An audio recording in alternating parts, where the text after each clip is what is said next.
Today's episode is brought to you by Forvis Mazars. SoundCartel.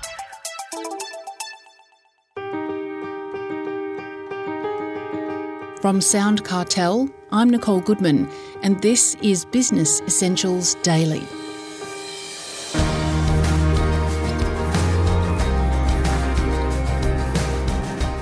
Finances are tight right now. People have less money to spend and are much more conscious about what they're buying. But how do you ensure that enough of their discretionary spending includes your own products or services? According to Alistair Leathwood, consumers are on the lookout for good value. Alistair's the APAC Head of Analytics, Insights and Media at Circana, a leading advisor on the complexities of consumer behaviour. Alistair begins by reminding Chris Ashmore how the wider community has impacted inflation and higher prices. We had a whole bunch of inputs that drove those prices high. We had a bunch of government payments during COVID, so we gave a whole bunch of money into the economy to try and keep things going. We had raw material prices going up because, there were some supply chain challenges, and then there's a bunch of sort of unstable geopolitical environment, right, with Ukraine and everything else that's going on. So raw materials go up, input prices go up, which means that output prices go up. And funnily enough, that means that the prices in store go up. Now that's starting to soften just a little bit, to calm down a bit. So we're in a point where at one point inflation was up to like 7.5% in Australia. So it was really hurting. It's come down to about 4% now, but that's still way higher than we've seen at any point in the last 20 years. So it still feels hard. What we're seeing now is disinflation, right? So the rate of change is coming down. But we're nowhere close to deflation. We're nowhere close to actually prices falling. They're just rising a little bit less fast. And the way in which the economy is affecting consumers is trying to spend less, right? Because people are hurting and they've got high interest payments because the RBA's raised the base rate to try and calm that inflation down. But it's not always spending less in the same way. So some people try and spend less by simply buying less.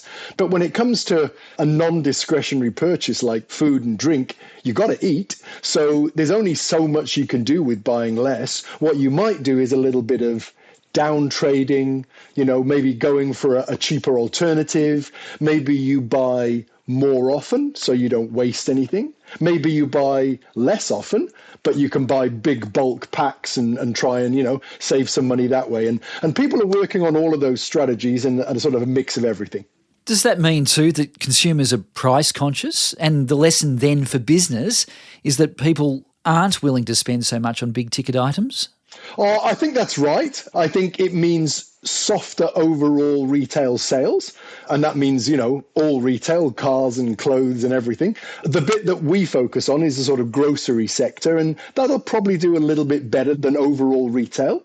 But even then, that's largely been driven by increased prices, and approximately the same unit spending has meant pretty healthy growth. But those unit sales are coming down. As I said, people are trying to spend a bit less, so they buy a bit less.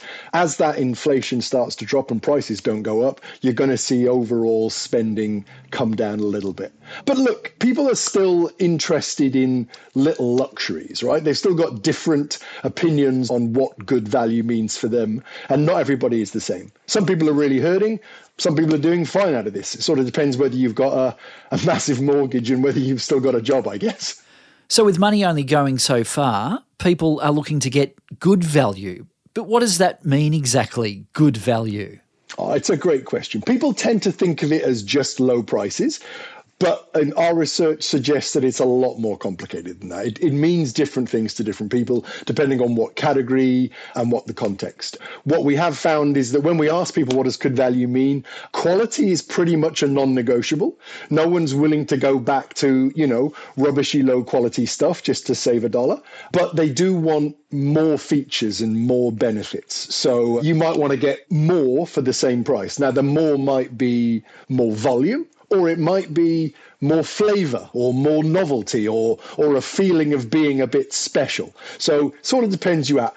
On the other hand, they might decide that they're not willing to pay for maybe discretionary attributes. So maybe they're less bothered about the provenance, whether it's been flown over from Italy or, brought in from somewhere else. Maybe they're less bothered about paying for that fancy brand name. Maybe they can handle the own label or the private label product. Maybe they're less bothered about organic or handmade or whatever. So it does depend person by person. The words on everyone's lips right now are artificial intelligence.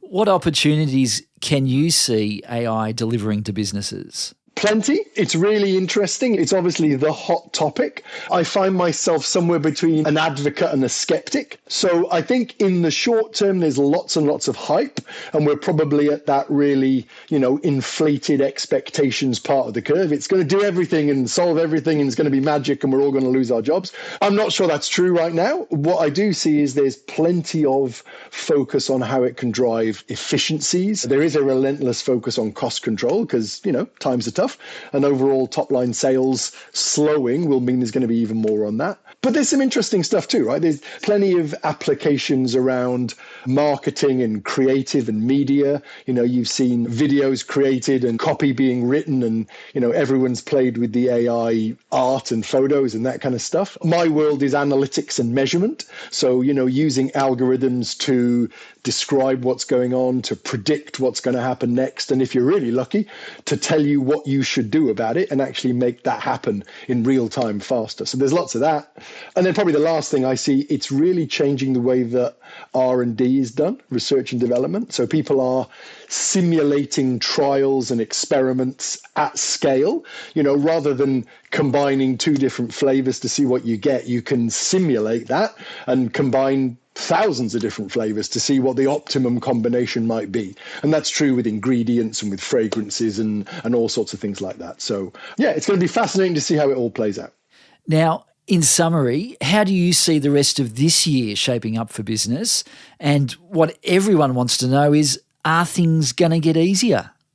I haven't got a crystal ball, but everybody I've spoken to, every macroeconomist I've heard from has suggested, yes, it is going to get easier, but don't hold your breath. Maybe get the champagne, but put the champagne in the fridge. You can't open it just yet. So this is probably going to be another tough year, right? We've still got reasonably high inflation, way above what the RBA wants it to be. You've still got interest rates high for that reason. And those costs are going to stay high as we go on. Until that interest rate comes down, you've got some pretty pessimistic consumers who don't want to spend too much. They are nervous. They've lived through a spectacularly turbulent 4 years. And the labour market is just weakening a little bit. That's kept us going because everybody, there's incredibly low unemployment rates, which is great. That's starting to come off now a little bit, and that'll be slightly scary. So I think it'll be a tough 6 months. And all of the earnings reports that I've heard have been signalling that. Towards the end of the year, I think we're starting to look at, Q4 this year, 25. We should start to see those interest rates come down because the inflation will come down. That will give everybody a bit of a lift, business performance, along with some, shrewd pricing and promotion investments. We should be in a great place for next year. That's Alistair Leathwood, APAC Head of Analytics, Insights and Media at Circana.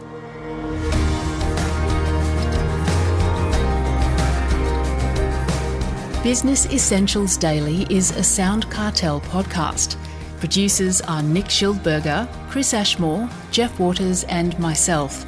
Technical production by Pete Letts. I'm Nicole Goodman. Thanks for listening.